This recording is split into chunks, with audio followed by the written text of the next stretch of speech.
Next up on the Cosmic News Network, First Contact with Joshua Pert. Good morning, Earthlings. Good. How you doing today? Good. How you doing today? Welcome to First Contact Radio. Welcome to First Contact Radio. To talk about all these things we're talking about is because in life, everything is energy. Every single thing that's out there. Yo, it's First Contact with Joshua Poet. He's the man on the mic, just in case you didn't know it. Covering news from all around the globe, from the weather and space to UFOs. He'll talk politics and make you open your eyes. Conspiracy theories and government lies. They'll dig it all up and try to find the proof. Cause it's time to demand the truth. It's time. First Contact Radio. We have time to demand the truth. It's time. First Contact Radio. We have time to demand the truth. It's time. First Contact Radio. It's time to demand First the Contact truth. Radio. We have arrived. First Contact. Good morning, Earthlings. How you doing? Welcome back to the show. Let's see what we're dealing with today. Today is the 13th of May. May 13th, 2014. So, what are we dealing with today?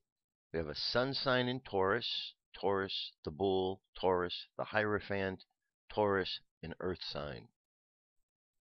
All of those things are dealing with the idea of the physical world, appreciating the physical world. It's important to do that. That's one of the reasons why we're here, to appreciate where we're at in the here and the now. But also to remember to hook together the spiritual world, because the physical world is not existent by itself. It is connected to the spiritual world, and if we disconnect it, then we are missing the point of having our connection to our home source. Now we have a moon sign here, which is fully into the next sign, which is Scorpio. So we made that transition yesterday evening, and now we are fully into Scorpio. Scorpio is a water sign. Scorpio is a sign of transformation. It is in the tarot. It's the tarot card of death. It's about that transformation we take when we go from one phase of understanding to the next, or one phase of energetics to the next. We're learning all about different ways in which energy is used and so on and so forth. So Scorpio is very much a part of that. Scorpio teaches us that we need to understand that the process of life is ever changing, so not to get caught up in feeling all out of sorts when change happens, because it's just what occurs. So does our moon sign, our unconscious mind. Also, because Scorpio is so far down in the water, things are considered to be deep down in the water. It's like emotions that are buried deep. So when things come up, sometimes they're a little bit much to deal with because we haven't dealt with them in some time. And we have a trine going on between Neptune right here and the sun, moon, which is Scorpio. So Scorpio and Neptune. So we have a water sign, and then Neptune, which is also a water sign, telling us to change our perspective, look at things in a different way. So that is what we're encouraged to do. And that energy is just unfolding this morning, so consider that. Consider the different ways we might look at things. And since it's dealing with Scorpio, it's dealing with the element of water, so that's emotions. So again, we want to go back. We want to look at what the emotions, look at what the elements are, because that's the easiest way to go ahead and affect all of the change we want to affect. And also remember, through the study of the Kabbalion and the life and teachings, we're taught that in order to affect the lower, the physical energy, we have to go to the higher.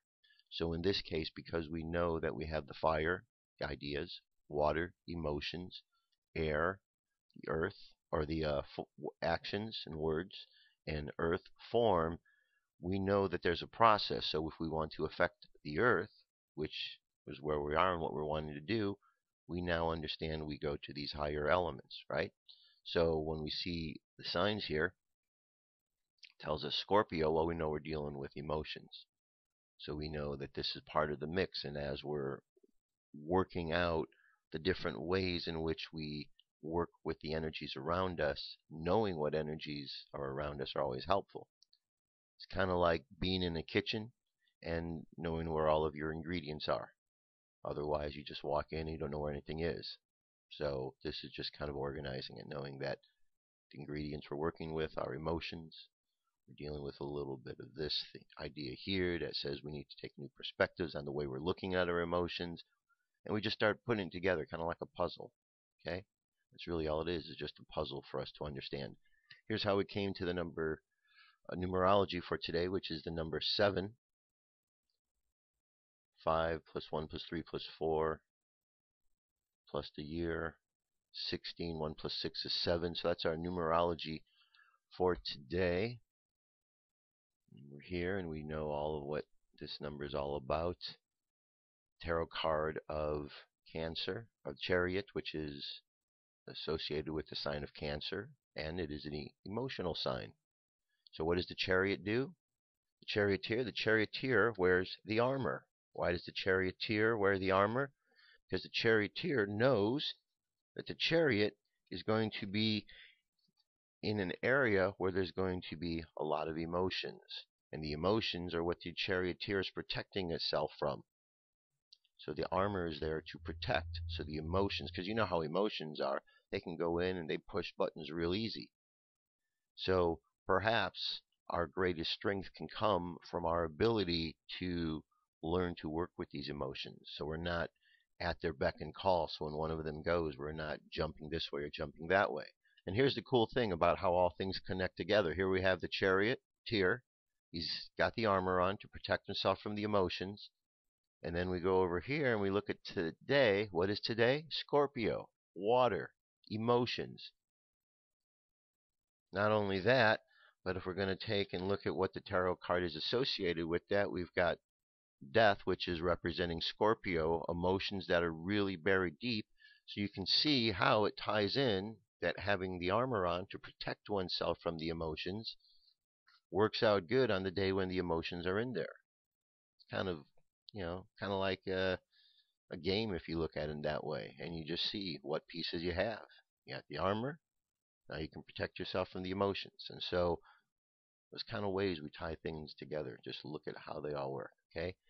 So now we know we're dealing with this. We're dealing with emotions. We're dealing with we know that we have the means to protect ourselves from the emotions. Okay. If we look over at the tree of life here to see where everything fits in, here's the chariot right here. The chariot is going from understanding to severity. And you have 3 pillars on this tree. Middle pillar is in balance. The pillar of mercy, too little. Pillar of severity, too much. It's like Goldilocks and the 3 bears. Just right, too little, too much, or too cold, too hot. Okay, the idea is we're always looking to find the balance. So here on the pillar of severity, we have the understanding, and then we have the direct lesson of severity, which comes when we are so hard on ourselves about everything taking place around us. Okay, we have the armor on. The armor is to protect ourselves, but we get confused sometimes when all of the information gets bottled up. And so instead of thinking that we're there to protect ourselves, we become warlike and we want to fight because we got the armor on. But that's not, that's not what needs to happen. Just because we have the armor on doesn't mean we're supposed to go fight. In this case, we're supposed to protect ourselves, use it in that regard. Okay, so that's the severity. Severity is that passion, that energy bottled up where we don't let it out in a creative sort of way. Judgment is really involved with this because we become so severe that we become judgmental. And notice how things are in life right now. There's a lot of judgment out there in the world, a lot of finger pointing on what's going on.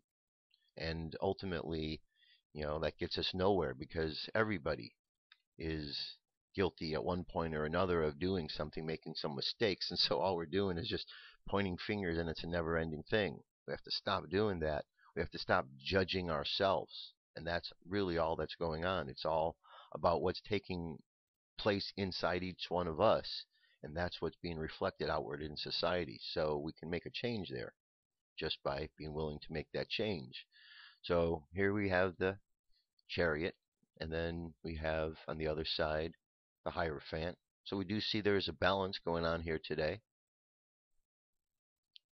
And then moon sign coming in here, Scorpio, coming in from our emotions. Okay? Again, I know that the more you look at the symbol, the more it all comes together and makes sense, because there's so much of this that just will talk to you if you just let it. Open your mind, get used to what the keywords are for each one of these classrooms. There's a keyword for each one of these. And as you understand these keywords and just apply them, it's the keyword is the entry word, the passage, the password to access the classroom. And once you use that keyword, that password to get you into the classroom, well, then there's going to be a whole lot of information that comes to you. So that keyword isn't the whole summary of everything. It's just the way in which you're going to access that which you're going to learn from here. And so it's the same way in life. We have keywords we use on the internet and the web. Keywords are words that we put meaning to so that when they're spoken, they convey a bit of information that is more than just the word itself. All right, so let's move her along from here. And we've got a full moon tomorrow. This is our weather report. This is over at the Cosmic Path. Let's see what's here. Here we have one of these charts again.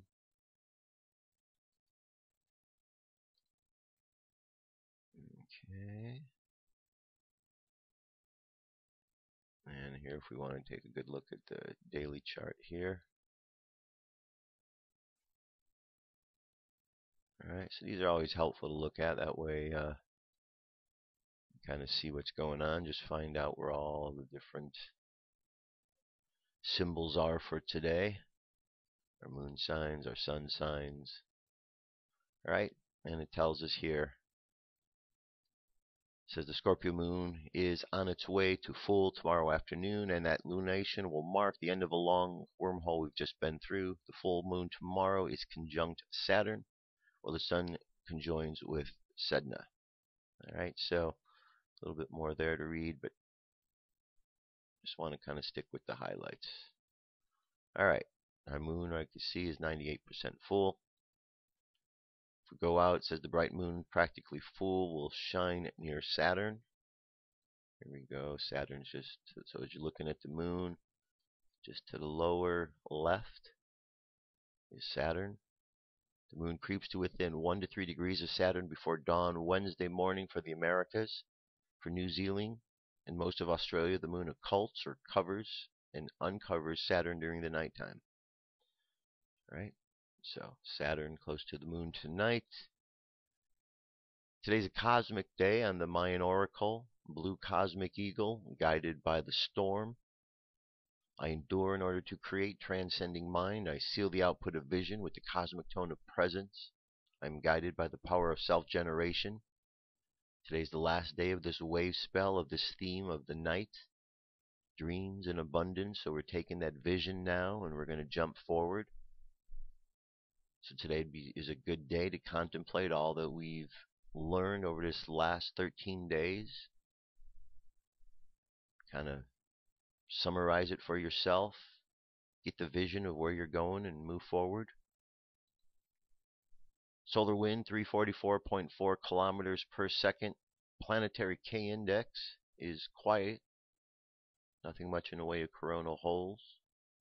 M class 40%, X class 10, geomagnetic storm activity pretty low. Okay, 30% in the high latitudes within the next 24 to 48 hours. Looks like it's going up here too. So it does look like things are increasing for the geomagnetic storms. We'll see how that plays out. And it is Liar 13 Liar on the Jewish calendar. Alright, so all this gets you going, gets you started. Again, it's about looking at all the different ways to interpret what the day is about, so that as you go into the day, you make your day a little bit, more effective for yourself. And And that's pretty much it.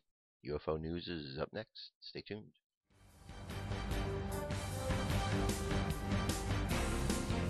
This is the UFO News with Joshua Poet. All right. First story comes to us from the Curiosity. This is a photograph of a second cigar-shaped UFO. This was on May 4th. Again, always catching things up there. This is from Scott C. Waring, Blogspot, UFOsightingsdaily.com. Okay, we see the three images here. Curiosity records UFO orbiting Mars for 10 to 12 minutes. NASA photos used to have high detailed descriptions, but not these Rover photos. NASA tries not to give a lot of details in case a photo surfaces with something they cannot and will not explain, like these 6 images, 5 having a UFO in them. So there we go. So NASA's, trying to cover things up more. They certainly don't want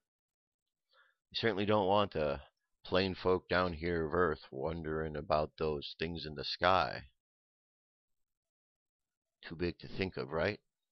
I don't know. Okay. Back in April, we saw the Curiosity rover caught along UFO with Mars sky for full 10 minutes, and now today I present you the same UFO in the photo taken on May 5th. The UFO is hard to see because the size of the photo is so tiny. Alright, but that's what we have in the photos. Alright, so let's move along from there. There's a video to watch. UFO sighting above Taylor's Hill, Victoria, Australia on the 8th. I was outside skywatching 7:34 a.m. on the 8th when I spotted a large oblong-shaped UFO in the sky heading northwest past Taylor's Hill, Victoria, Australia. My initial thoughts or that this could be a plane due to the object's shape, but I am unable to make out any shadows or wing structures on the far side of the object or any other details that suggest the sighting is an airplane or man-made craft. As time progresses, the object changes to a sphere. Okay, it's 3 minutes 22 seconds. You can see there's different filters being applied to this to look and see what this object is, if it is something out there. Alright, so check it out. 322. Moving on. Expert says UFO sighting is an off-world craft. The movies have made aliens and UFOs part of popular culture, but sightings of unidentified flying objects are very much a part of our daily lives as well.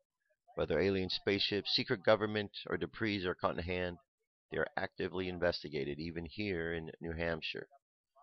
Alright, so there's a news reporter, and it says Portsmouth couple Betty and Barney Hill chilling story of UFOs made headlines in the White Mountains. An alleged encounter with aliens made headlines in the 60s. These days, looking for UFO is a hobby among some, with reported sightings often posted on YouTube. Alright, and here we have something Eric Poor ever imagined himself doing until the real estate photographer from Derry had his own experiences. April 11th, 1:40, he said he was simply had just gone out with the dog practicing flying and didn't see anything till he got home. He was test flying his new mini quadcopter with his GoPro camera that day, and what it saw above the Robert Frost homestead in Derry has left him mystified. Across the entire sky for half a second, a little over a second, said Poor, something zipped from left to right, shot as the copter was still warming up on the ground. Alright, so here's some video of that. It's a 4-minute news clip. You can see right there. So, best way to do this, enlarge the screen, look at it. Like I said, it's 4 minutes in length. There it is. Alright, now we're going to go up to the moon, and here is circled what is believed to be a dome. So you can check it out. All the information is here. I'm getting a lot of people telling me that they went checked it out, but it's not there. On Google Moon, it is there, but NASA added brightness. You must take a screenshot of the area, add contrast to it, look at it on the computer screen using a HD camera. And he found an alien dome. Here's the coordinates. So if you want to go check that out, see what Scott is pointing out right here. All right, go from there. Here's a couple of aircraft escorting a UFO caught on Google Earth. A lot of images being caught on Google Earth. Okay.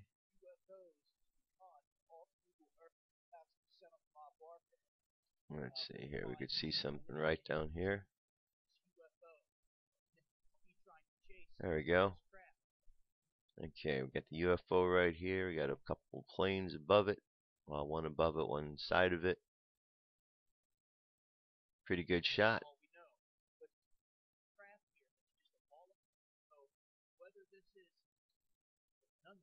All right, good shot. Really good shot.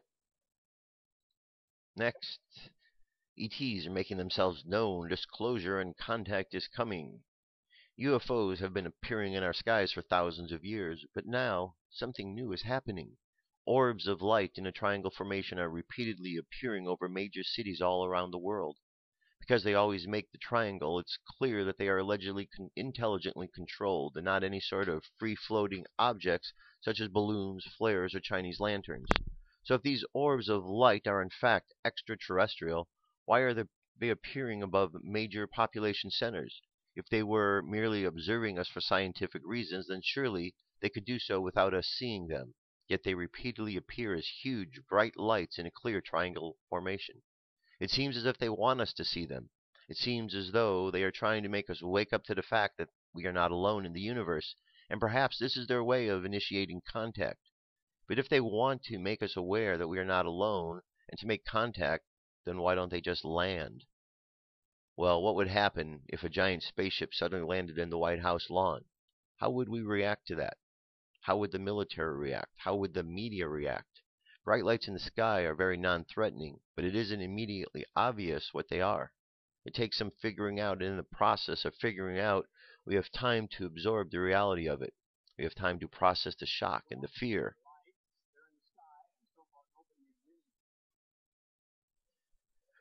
These beings, they are initiating contact, but in a way that doesn't shock and terrify us. These beings clearly understand our psychology as well and are showing great sensitivity to our emotions. They know what they are doing.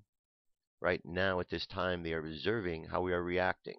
They are waiting for us to figure it out and waiting to see how and if we respond to them. So it's a 5-minute, 32-second news clip on this. And it is a good progress to see that news is showing this kind of stuff. I mean, we do know that something is going on. They are showing themselves. They're not out to invade. If they were, they would have done so. This is a different type of communication.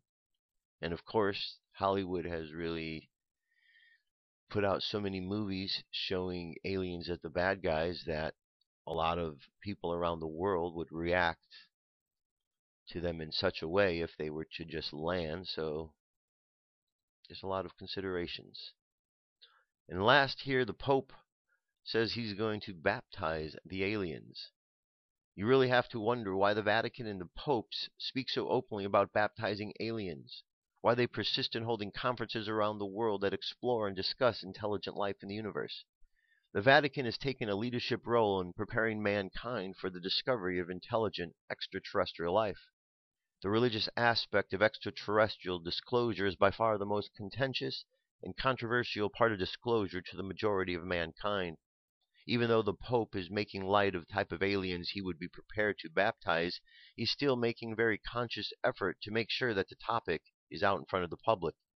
In essence, the Pope is saying to the world, prepare yourself for the discovery of intelligent life in the universe. It says Pope Francis would absolutely baptize an alien from Mars if one showed up at the Vatican and asked for it. During his weekly homily on Monday, Francis said that aliens, which he imagines would be green, with the long nose and big ears, just like children paint them, should be baptized just like anyone who asks for it, because it's not up to any human to decide who should receive the Holy Spirit. In other words, if God prompts some Martians to come to Earth, find the Pope, and say, "We want you in this Catholicism thing," the Pope would pretty say, "Okay, cool," but probably in Latin. Yeah. That's how it's going to work. They're up there. They're waiting to come down because they want to be Catholics, and they're waiting to meet the Pope. That's it. So, I'm just jesting, right? Ha ha. But that's what the article seemed to suggest. So, anyway, that's our UFO news for today. I'm going to jump away momentarily, and then today, continuing on with the book of Urantia. Be right back. Come into our circle, Great Spirit. Fill our souls with peace.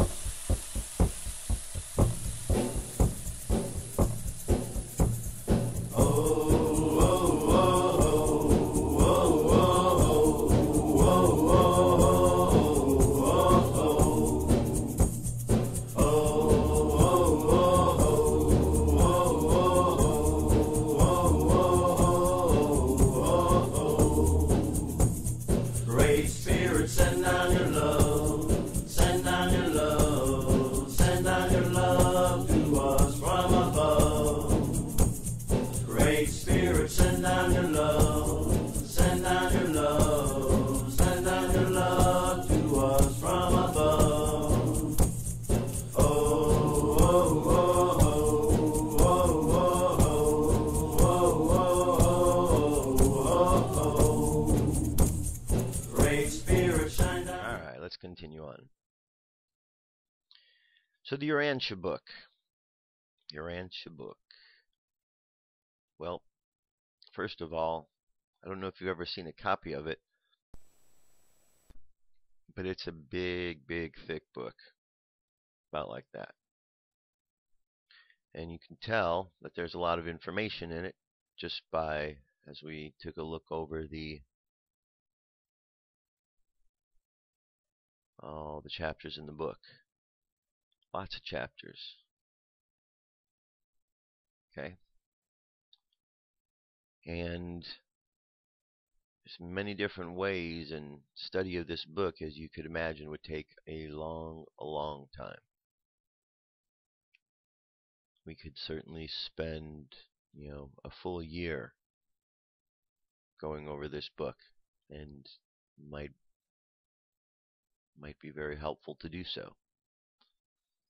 Today, what I want to do is, going down here, just look at some of the other highlights here. And here's a little history of what this is all about, how it came to be, because it's one of the questions people asked. How the Urantia papers came to be according to the revelators. This revelation was ordained by the Father himself and announced by Jesus to his apostles on Mount Olivet in conjunction with foretelling his second coming. And when the kingdom shall have come to its full fruition, be assured that the Father in heaven will not fail to visit you with an enlarged revelation of truth and an enhanced demonstration of righteousness, even as he has already bestowed upon this world him who became the prince of darkness, and then Adam, who was followed by Melchizedek, and in these days the Son of Man. And so will my Father continue to manifest his mercy and show forth his love, even to his dark and evil world. So also will I, after my Father has invested me with all the power and authority, continue to follow your fortunes and to guide in the affairs of the kingdoms by the presence of my Spirit, who shall shortly be poured out upon all flesh. The midwayers influenced the celestial supervisors to initiate the petitions leading to the authorization for the revelation to beginning. The chief work today is that of unperceived personal liaison associations of those of men and women who constitute the planetary reserve corps of destiny.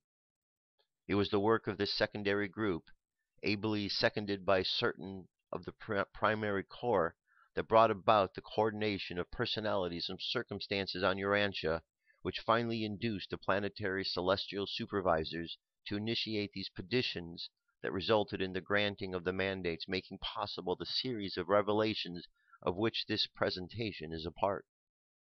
But it should be made clear that the midway creatures are not involved, and the sword performance is taking place under the general designation of spiritualism.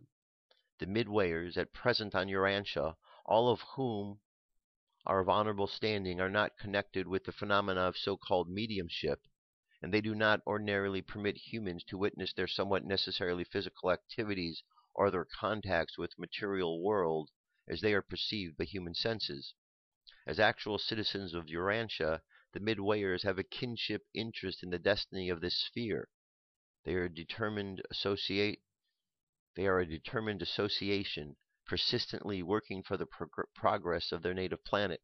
Their determination is suggested by the motto of their order: what the United Midwayers undertake, the United Midwayers do. Undertaking an epochal revelation. In the midst of the mortals of Urantia, that being the name of your world, there exists a great confusion respecting the meaning of such terms as God, divinity, and deity. Human beings are still more confused and uncertain about the relationships of the divine personalities designated by these numerous appellations. Because of this conceptual poverty associated with so much ideational confusion, I, Divine Counselor, have been directed to formulate this introductory statement, or foreword, in explanation of the meanings which should be attached to certain word symbols, as they may be hereinafter used in these papers, which the Orvanaton Corps of Truth Revealers have been authorized to translate into English language of Urantia.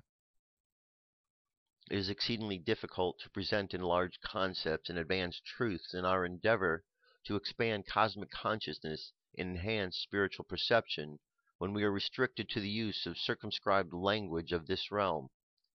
But our mandate admonishes us to make every effort to convey our meanings by using word symbols of the English tongue. We have been instructed to introduce new terms only when the concept to be portrayed finds no terminology in English which can be employed to convey such a new concept partially or even more or less distortion of meaning. In the hope of facilitating comprehension and of preventing confusion on the part of every mortal who may peruse these papers, we deem it wise to present in this initial statement an outline of the meaning to be attached to the numerous English words that are to be employed in the designation of deity and certain associated concepts of the things, meanings, and values of universal reality. But in order to formulate this foreword of definitions and limitations of terminology, it is necessary to anticipate the usage of these terms in the subsequent presentations. This foreword is not therefore a finished statement within itself.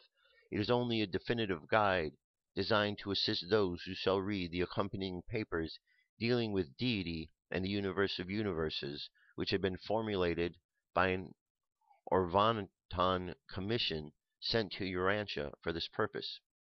In formulating the succeeding presentations having to do with the portrayal of character of the Universal Father and the nature of the Paradise Associates, together with an attempted description of the perfect central universe and the encircling 7 super-universes, we, Orvanaton Commission, are to be guided by the mandate of the super-universe rulers, which directs that we shall, in all efforts to reveal truth and coordinate essential knowledge, give preference to the highest existing human concepts pertaining to the subjects to be presented.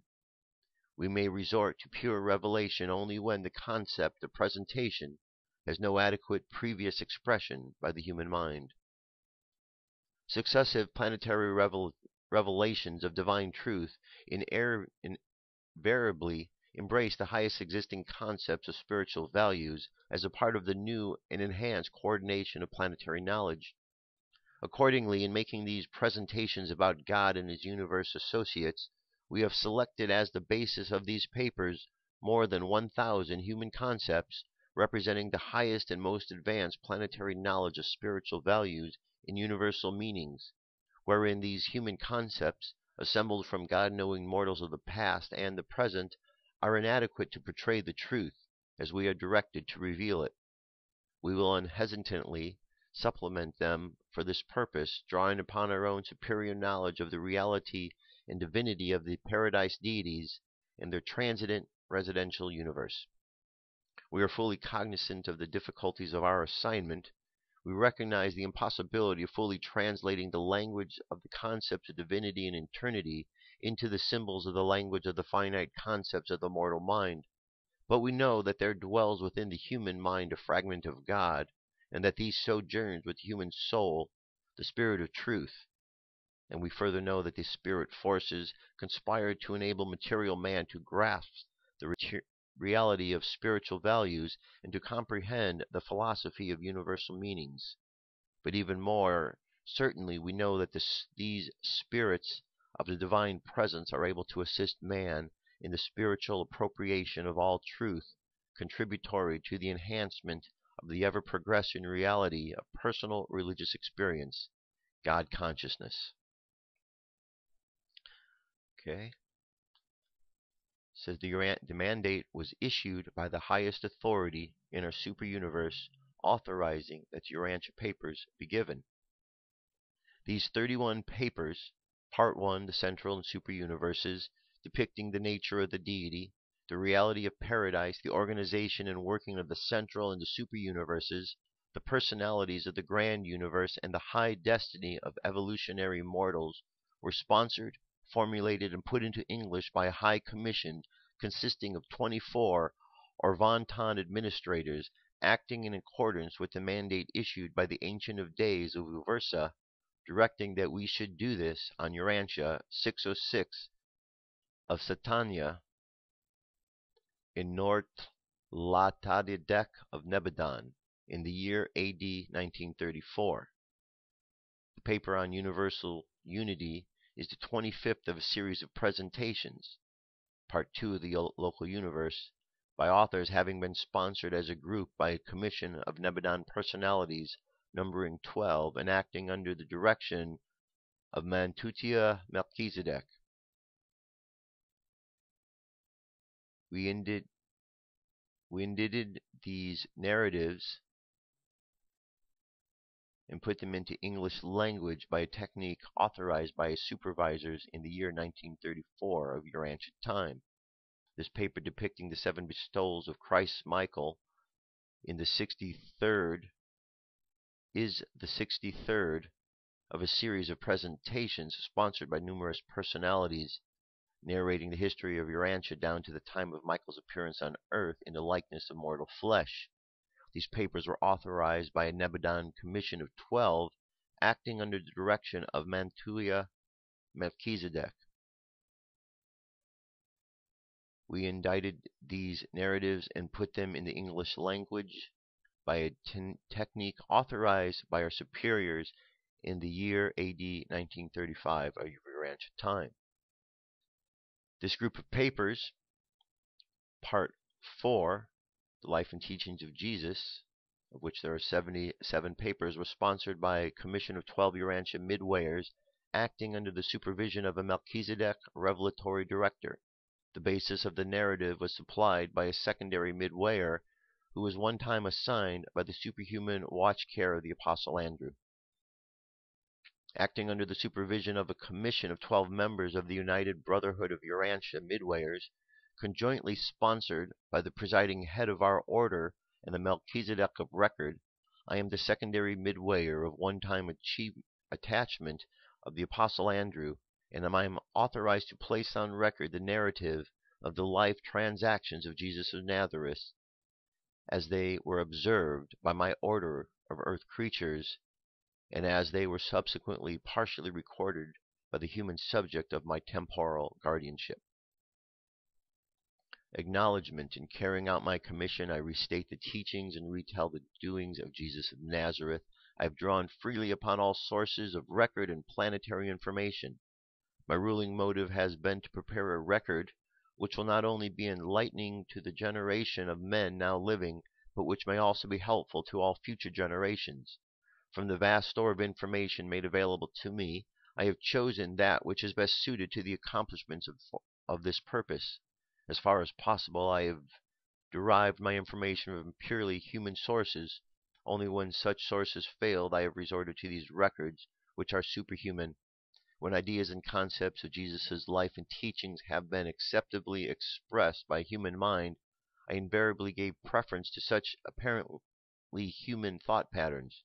Although I sought to adjust the verbal expression the better to conform to our concept, the real meanings, and the true import of the Master's life's teachings as far as possible, I have adhered to those actual human concept and thought patterns in all my narratives. I well know that those concepts, which have had their origin in the human mind, will prove more acceptable and helpful to all of the human minds when unable to find the necessary concepts in the human records or the human expressions. I have next resorted to the memory resources of my own order of earth creatures, the midwayers, and when that secondary source of information provided inadequate, I have unhesitantly resorted to the superplanetary sources of information. The memoranda which I have collected, and from which I have prepared this narrative of the life and teaching of Jesus, aside from the memory of the record of the Apostle Andrew, embrace thought gems and superior concepts of Jesus' teachings assembled from more than 2,000 human beings who have lived on earth from the days of Jesus down to the time of the inditing of the revelations, more correctly statements. The revelatory permission that has been utilized only when the human record and human concepts fail to supply an adequate thought pattern. My revelatory commission forbade me to resort to extra-human sources of either information or expression until such a time as I could testify that I had failed in my efforts to find the required conceptual expression in purely human sources. While I, with the collaboration of my 11 associate fellow midwayers, and under the supervision of the Melchizedek of record, have portrayed this narrative in accordance with my concept of its effective arrangement, and in response to my choice of immediate expression, nevertheless, the majority of the ideas and even some of the effective expressions which I have thus utilized had their origin in the minds of men of many races who have lived on earth during the intervening generations, right on down to those who are still alive at this time of undertaking.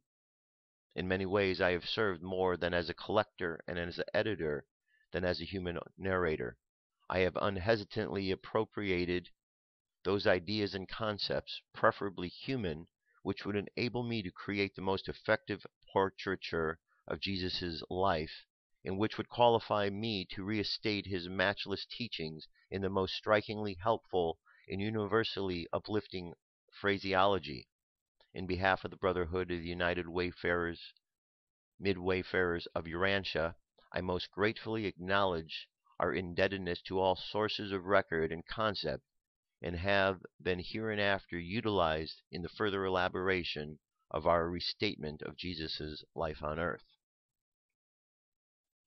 Okay, there's a lot more here, but I'm just going to kind of leave it at that. That kind of gives a little history about where this paper came from. So it comes back from 1934 is when this originated, and we could see there is, very very deep conscious thought in here. You could tell by the way the word patterns are, and just in reading it, there's it really challenges you to really stay at track and pay attention to the words, because you can tell that they're written from a higher place. That's all I can describe. I think you understand. You can hear the way that I'm reading, and the phraseology that they're put together. So this is pretty cool. That's pretty cool. So much information here. So that gives a little idea of the history, where it came from, history of the Urantia movement. I'll take a quick look at that. So several members of this group who participated in the preliminary contacts which led to the appearance of the Urantia papers had had considerable experience in the investigation of psychic phenomena. This group early arrived at the conclusion that the phenomena connected with the personality who was later associated with Urantia papers was in no way similar to any well-known type of psychic performance, such as hypnosis, automatic writing, clairvoyance, trances, spirit mediumship, telepathy, or double personality. It should be made clear that the antecedents of the Urantia papers were in no way associated with so-called spiritualism, with its seances and supposed communications with spirits of departed human beings. It would seem that during these early years, our unseen friends were engaged in a thoroughgoing testing of contact personality, rehearsing the techniques of communication, selecting the contact commissioners, in fact, in a general way, setting the stage for the subsequent initiation of the presentation of the Urantia papers. During these early years, we were introduced to many new and to us somewhat strange concepts of the universe of universes and as concerned man on his life and his life on earth. Among these numerous ideas, new ideas of cosmology and philosophy, the following may be mentioned. And here is the new concept of the far-flung cosmos, millions of other inhabited planets, an introduction to scores of different and various echelons of celestial personalities, confirmation of evolutionary origin of humankind, tentative testing of our theologic concepts. I mean, it goes on and on. So, this book, and I will make a point every Tuesday, and maybe we'll add in more than one day a week. We'll be looking at this book, because this book is going to stretch our minds, I could tell, just by going over it.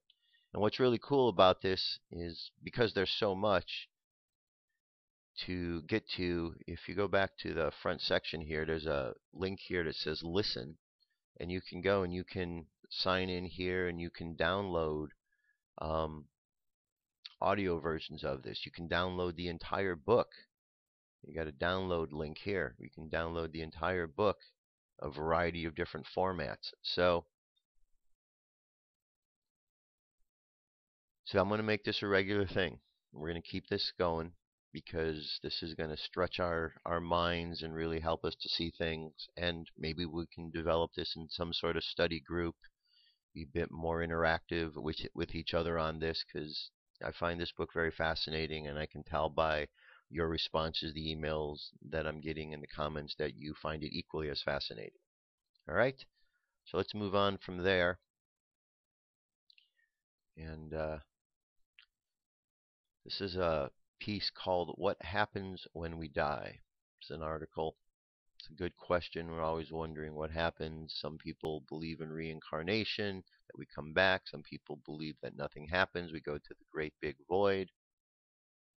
Claudia McNeely is the author. I've been asked to explain what I know about what happens when we die. I've done lots of readings where I contacted loved ones on the other side. The information I've received from them has been very interesting. I've also had my daughter Samantha tell me a lot about her experiences with crossing over.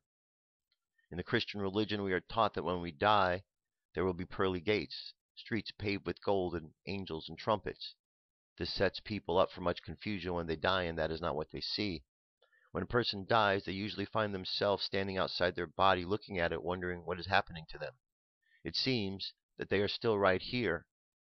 They can all see what is going on, but other people don't seem to be able to see them. They can't make themselves heard. They don't understand what has happened. They don't feel any different. They think they are still alive. It can be very scary if you are experiencing the Christian heaven, or expecting the Christian heaven. Many times these souls will connect with the first human they see. This is how possession can occur. They don't know what else to do, so they connect to human form so they can survive. They do not mean any harm. They just don't know what they are supposed to do. Usually angels will appear to this person, but many people are afraid of angels and don't want them around. The angels cannot interfere, only help the person cross over if the person wants it. If the person doesn't know that they need to go with the angels, they don't know what the angels are there for. Many times our loved ones who have already crossed over will meet us, but if the person has never met Uncle George, they will have no reason to want to follow him anywhere. This can leave that person stuck in this dimension. I've worked with souls who after 20 years still have not crossed over out of fear. Other souls will instinctively know that they need to cross over. They will go with Uncle George or with the angels who come for them. There is a great homecoming party when the person arrives on the other side. If a person was ill before they died or took a lot of drugs, they will enter a hospital on the other side to be healed. Many have so many drugs in their system that they don't realize they are dead for several days until the drugs leave their energy field. Their energy body will be healed of whatever disease they had. After a person dies, they will usually visit their family members. They want to make sure that their loved ones will be okay. They will want us to be happy for them. This was the main thing we heard from Samantha after she left her body. She did not want us to grieve for her. She wanted us to be happy that she was released from her body. I tried to explain to her that we needed to grieve, but she could not understand why. They always will attend a funeral. They always want to see who shows up and what is said about them. They always want to be there to comfort their loved ones. After death, the soul is instantly transported to wherever they think of. If they think of a loved one, they are instantly with them. If they think of fishing, they are sitting on the riverbank fishing. The soul will create its own version of heaven. For Samantha, it was an English manor. For one man I spoke with, it was a hunting cabin. For another man, it was a cattle ranch. We all get to create whatever heaven will be for us. Samantha spent a lot of time after she first died partying and drinking because she was not able to do any of that in her disabled body. That was for heaven. Although I have never spoken to anyone who was in hell or who had negative events happen to them when they crossed over. Since we can create anything we want, I am sure that can be created if the person feels they deserve it. After being on the other side for a while and settling in, the soul is expected to choose a job. Some choose to work with babies who cross over, rocking them and loving them. Others choose to help teens or the elderly. Some prefer to work with animals. After a time, the soul can choose to reincarnate. This can be very short, as days after the body dies or centuries later. It's all the choice of each soul. The soul chooses the lesson that it wants to experience in their new lifetime. They chose what sex they will be, who their parents will be, etc., etc. Goes on to say, when someone close to you dies, always say a prayer for them. Ask the angels to help them to meet their next level of development so that the angels will be able to help them. Give them the assistance they need to move on easily. All right, so pretty cool. The reincarnation thing, I think, is very important. I think it's important because if we consider the idea of reincarnation and how we come back, we might be able to look at some of these issues we're dealing with in the world from a different perspective, like the issue of racism, for example, because it's an issue that we all deal with. Yet if we understand that we have gone from lifetime to lifetime and have had an opportunity to be a member, a participant of every different race along our journey, we might then have a bit more compassion for what others are going through and learning, and maybe find ways that we can balance out. That's what the whole idea of reincarnation is, that we're always looking to evolve, improve ourselves. So if we had one particular lifetime and we behaved a certain way in that lifetime, we learned certain lessons, we might go then in the next lifetime in the opposite way, the opposite type, to undo those lessons or learn the opposite. So it's very possible that we've all been all different races. So we should be a bit more compassionate with each other this time in life here in 2014, because we've all been there. We've all been black. We've all been white. We've all been red. We've all been yellow. We've all been brown.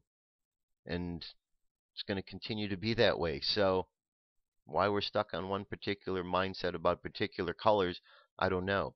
We just need to get over it and realize we've been through all of them. That's how we can relate with each other and just begin relating. We need to forgive. We need to let go. We need to move forward with peace and harmony. And that's what's important. You know, a thought comes to mind. Yesterday, the piece I read was about forgiveness. And it turned out that yesterday happened to be the same time they showed that interview of that Sterling.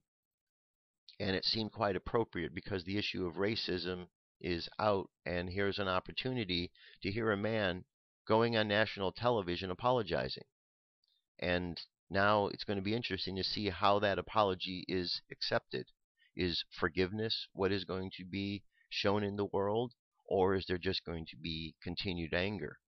Because as I watched the interview, I saw an old man who said some stupid things, acknowledged that, but I also saw an old man who was a bit confused in his thought, seemed to have been taken in a situation, and was a bit embarrassed by that. So it wasn't so cut and dried. But I did hear him apologize on national television, and it seems then that if this is a social issue we're dealing with, we need to look at that and say, okay, he apologized. Now what? I noticed that right afterwards, Spike Lee was on, and question asked, was there anything that Sterling could have said that would have changed your mind about him? And his answer was no. Well, I don't understand that, because that's completely cutting off any possibility of forgiveness. Why would that be? Why would that be in any situation in life that we would cut off forgiveness? Forgiveness is what we need to have, and we need to look at situations in life. And again, reincarnation will help us to understand we've been all the different races. We've gone through all this experience. By this time, we should all be getting along with each other and not be fighting with each other over the color of the skin that we have in this particular go-round. Because we've been all the other colors at one time or another. This is just what we are now. Just my 2 cents on the matter anyway. All right, let's get to our meditation for today. So close your eyes, take a deep breath, and exhale. Take another deep breath, and exhale again. Another deep breath, and exhale. And keep breathing in and out. And as you inhale and exhale, feel the relaxation in your body. Feel the relaxation in your breath. Feel the ease with which the universe moves back and forth. Feel the experience that exists within the breath. That each breath you take is filled with experience of millions and millions of years. And as you continue to breathe and experience the experience of the energy around you, you begin to understand your connection to everything. And in this understanding of connectedness to all things, the ideas of separation dissolve. Thoughts of segregation disappear. For we realize that we are all one race of human beings, moving, living, experiencing life on this planet.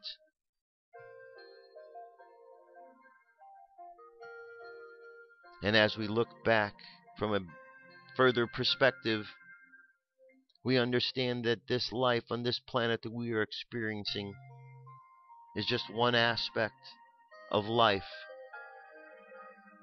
For outside of ourselves, there is a much bigger life and much bigger experiences going on in many worlds around us.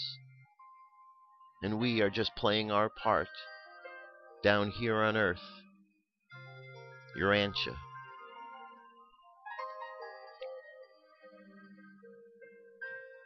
I want you to take a moment to contemplate all of those wise teachers whose paths crossed yours.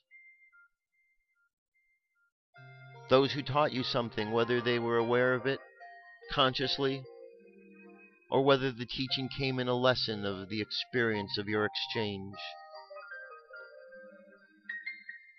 And take a moment to send thankfulness to all of those. Because in the long run, all of these lessons are just teaching us, keeping us on track. Let's imagine sending love all around the world. And pray that this love goes down into the hearts of men and women and children. That all feelings of separation dissolve. That all barriers of racism are gone, destroyed. And that human beings upon this planet understand completely that we are all part of one race. one race of beings. And that as we remember our oneness, we become stronger individually and collectively. Let's just imagine love for the planet. Send love and light to all the people you can think of over the course of this day, and just keep sending love out to every new person you think of. And let's bring our attention back to the present moment. 3, coming back to the present moment filled with confidence. 2, coming back to the present moment filled with faith. And 1, coming back to the present moment happy, healthy, and whole. Happy, healthy, and whole. Take another deep breath. Exhale and open your eyes. All right, thank you very much. That's it for today. I'll be back tomorrow. Have an awesome day. Enjoy yourself. Keep sending love into the world. It's what we have the ability to do. And that little bit of love we send out makes a big difference. I'll talk to you tomorrow. Peace. I'm out of here.